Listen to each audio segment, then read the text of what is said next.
subregistro do Brasil ainda é considerado muito alto, chega a 2,4. Mas esse número fica um pouco maior se a gente considerar os estados isoladamente. Por exemplo, o Maranhão chega a 4,7 e é o líder da região Nordeste. Mas esses números aos poucos estão melhorando. E é sobre isso que nós vamos conversar no programa de hoje, porque quem veio conversar comigo foi a juíza Jaqueline Reis Caraca, que é coordenadora do Núcleo de Registro Civil da Corregedoria Geral de Justiça do Maranhão. Bom dia, doutora Jaqueline. Bom dia, Elda. É um prazer Seja estar muito aqui. bem-vinda. Obrigada. Eu disse que 2,4, quer dizer, levando em consideração a média nacional, ainda é um número muito alto. É mesmo muito alto? Sim, é um número expressivo se a gente parar para pensar, né? O percentual disso em relação a toda a população do Brasil. E a gente tem situações pontuais, sobretudo na região norte e nordeste, em que esse índice supera inclusive a média nacional. E que são regiões que são mais de difícil acesso, regiões menos povoadas, como, por exemplo, alguns estados da região norte, que são os que lideram esse ranking. A região norte é a mais, vamos dizer, afetada pelo subregistro? Exatamente. É onde nós temos maior problema de subregistro no Brasil. Mesmo assim, os nossos números aqui do Maranhão, estou falando, né, chegam quase ao dobro do nacional. O nacional é 2,4, a gente tem 4,7. A gente está bem acima. Mas a gente pode dizer que mesmo com esse índice, a gente melhorou muito nos últimos anos, né? Temos melhorado muito, avançado bastante nos últimos anos. Inclusive, esses dados que foram divulgados pelo IBGE são referentes a 2018. Então, nosso índice de 4,7 é relativo ao ano de 2018. Se a gente considerar que em 2017 o índice era de 6,4, a gente reduziu quase 2 pontos percentuais em um ano. Então, isso é um avanço muito grande. Então, certamente, e como está havendo um trabalho do Poder Judiciário muito intenso em relação ao combate ao subregistro dos últimos 2 anos, de 2018 para cá, sobretudo, a gente acredita que quando saírem os dados de 2020, eles vão surpreender ainda mais e a gente terá resultados bem positivos para o Maranhão. Tomara que a gente tenha essa boa surpresa. Mas é o resultado desse trabalho que vem acontecendo, né? Se a gente conseguir reduzir 2 pontos de 2017 para 2018, a gente consegue com um trabalho mais intenso. Mas só para situar assim, o telespectador, o que é exatamente um subregistro? Então, o que é o subregistro? É a quantidade de crianças que nasce em um determinado ano e que não é registrada até o ano subsequente. Existe um prazo de 3 meses para as crianças serem registradas. Então, o IBGE faz essa conta. Quantas crianças nascem no prazo de 12 meses? Quantas crianças foram registradas nesse período de 1 ano e 3 meses? Porque eles levam em consideração o primeiro trimestre do ano seguinte, que é o prazo que tem para se fazer o registro. Então, esse batimento gera esse índice de subregistro. Só deixa eu tentar entender. Quem nasceu, por exemplo, em fevereiro deste ano, tem até 3 meses. Março do próximo ano para conseguir ser dado? Ou só 3 meses deste ano? Teoricamente, são 3 meses que tem para fazer o registro nas vias normais. Sim. Né? E por que eles botam esses 3 meses a mais? levando em consideração as crianças que nascem em dezembro, que teriam até março do próximo ano. Quem nasceu em dezembro tem até março, os 3 primeiros meses do mês. Exatamente. Quem nasceu em janeiro e fevereiro tem que estar registrado logo, de preferência logo, né? Até porque isso foi facilitado, né, doutora Jaqueline? Por exemplo, o registro civil já pode ser feito praticamente dentro da maternidade, exatamente. Não é isso? É o trabalho que nós estamos desenvolvendo em parceria com várias instituições, com o governo do Estado, através da sua Secretaria de Saúde, Secretaria de Direitos Humanos e Participação Popular, com a Associação dos Registradores de Pessoas Naturais, são parceiros que estão engajados nesse trabalho e estamos mirando exatamente nesse momento, nesse trabalho de instalação de postos e de unidades interligadas dentro das maternidades, porque a gente entende que, sob a compreensão de que 96% dos maranhenses nascem dentro de maternidades, a gente acredita que fornecendo esse serviço dentro da maternidade, a gente vai conseguir reduzir drasticamente a quantidade de crianças que vão sair sem registro.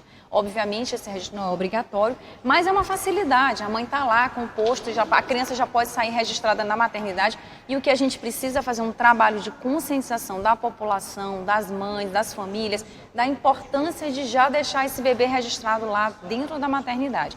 A gente fala que é fácil, quer dizer, fazer o registro, o cartório está lá dentro fornecendo, mas isso é uma realidade em todos os municípios. Nós temos 217 municípios. Sim, vamos pontuar em relação a isso. Nós não temos posto, nós temos registro, nós temos cartório em todos os municípios. quase todos os municípios, praticamente os 217 municípios têm cartórios. Acontece que esse trabalho de instalação de postos é apenas em maternidades, né? Então, é só nos municípios onde tem maternidades. Existe um parâmetro legal do CNJ que estabelece essa obrigatoriedade para os hospitais que têm pelo menos 300 partos por ano, né? Então, a gente está tentando alcançar esse índice de estabelecimentos hospitalares que têm 300 partos, pelo menos 300 partos por ano.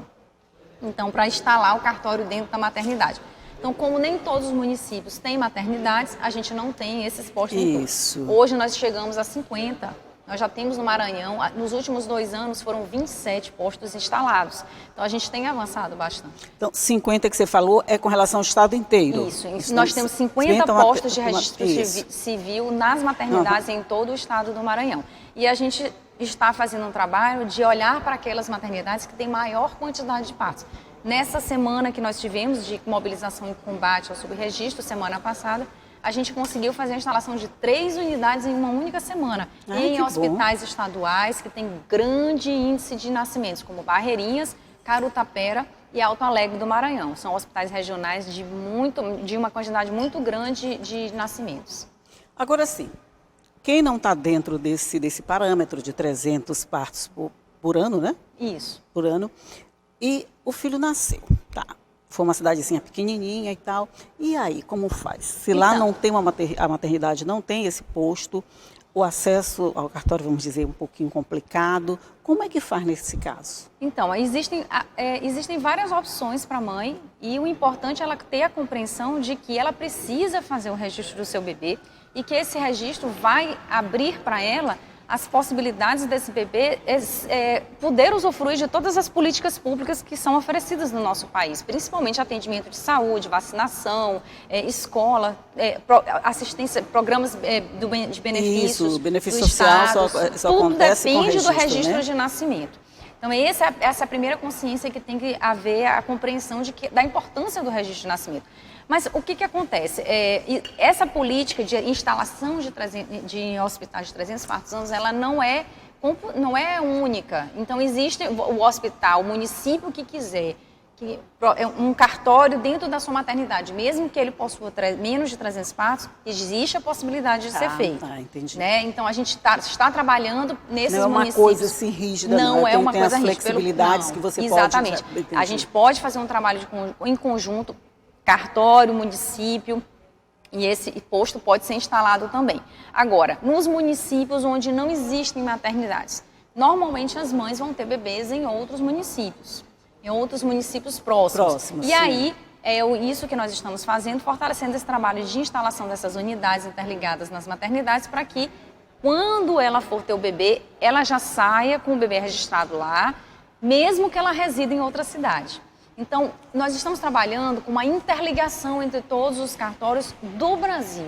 Mas isso não poderia, por exemplo, fazer com que um município tivesse mais registros, como se ele tivesse tido mais partes, mas, na verdade, esse é um município de outro município ali vizinho? Então, é isso que eu ia explicar agora. A gente está trabalhando com a interligação dos cartórios. Isso significa o quê? Que a mãe pode fazer a opção por registrar o seu bebê dentro da maternidade, mas no município de residência.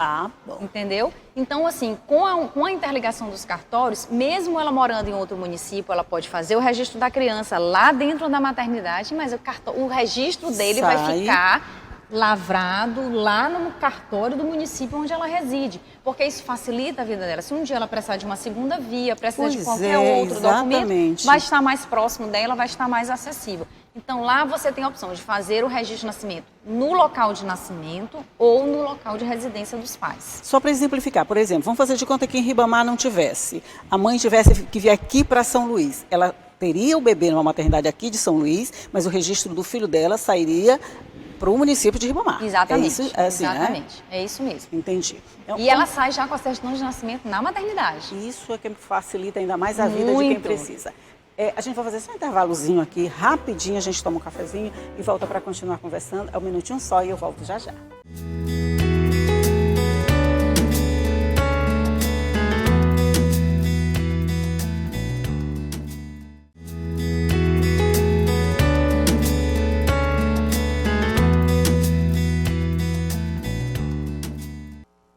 Estamos de volta conversando aqui sobre os resultados da campanha contra o subregistro no Maranhão, conversando com a juíza Jaqueline Reis Caracas, e a gente estava falando que essa facilidade agora do registro está modificando um pouquinho os números divulgados pelo IBGE. Mas só uma outra coisa, esses programas sociais do governo federal, governo estadual, tipo Bolsa Família, Bolsa não sei, um monte de bolsa aí, de alguma forma também não deu o impulso, que a mãe descobriu que ela só pode participar se o filho tiver o registro. Com certeza. Isso é um incentivo para que as mães busquem o quanto antes o registro de nascimento da criança. Eu quero enfatizar que o registro é gratuito, ninguém paga nada por isso. Então, mamãe, papai, não se preocupe, procure o registro de nascimento do seu bebê, porque esse é um direito fundamental dele. E esses benefícios ajudam sim, mas mesmo assim, Elda, a gente ainda tem um percentual muito grande de mães, sim, de bebês não registrados. E mesmo às vezes com esses postos funcionando dentro das maternidades, a gente tem situações em que as mães acabam não registrando os bebês. Mas aí tem alguma desculpa?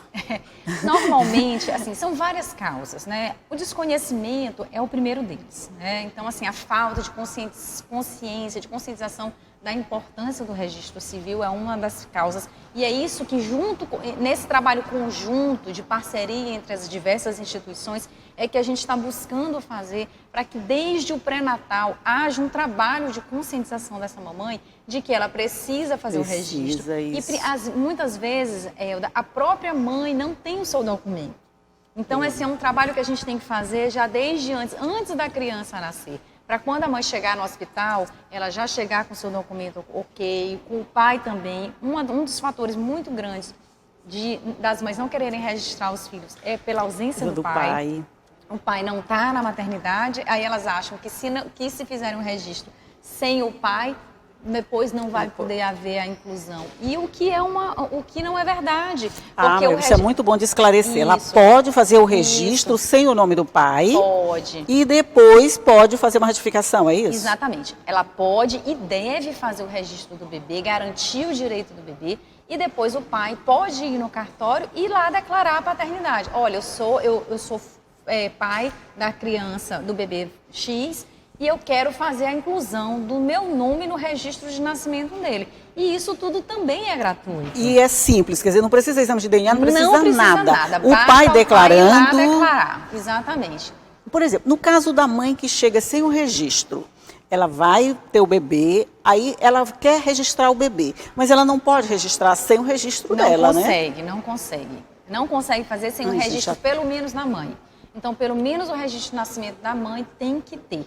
Então, é esse trabalho que a gente está tentando fazer através da articulação com a Secretaria de Saúde e de Direitos Humanos e Participação Popular, de fazer um trabalho de conscientização e orientação prévia dessas mães, para que quando elas cheguem na maternidade para ter o bebê, esse problema já tenha sido identificado e resolvido. Ah, tá. Precisa mesmo, né? Porque não adianta nada vocês fazerem uma campanha toda dessa se a mãe chegou sem o registro, quer dizer, joga por água abaixo todo o trabalho. Mas, por falar em trabalho, eu imagino que o resultado dessa semana toda tenha sido bom, além dessas 3 instalações que a senhora já falou. Isso, nós tivemos uma semana intensa de trabalho.